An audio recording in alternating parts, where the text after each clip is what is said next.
Welcome to the unboxing of the new Logitech wireless touchpad.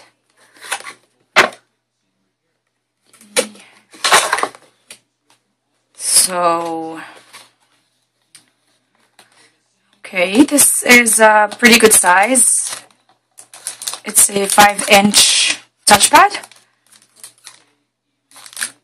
Not too heavy. Let's look at the box contents here.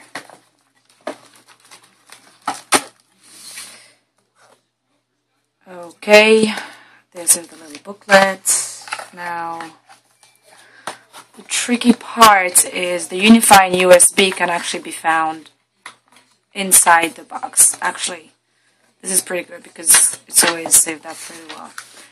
Okay, I will open this item up and create a new video for its review. Thank you.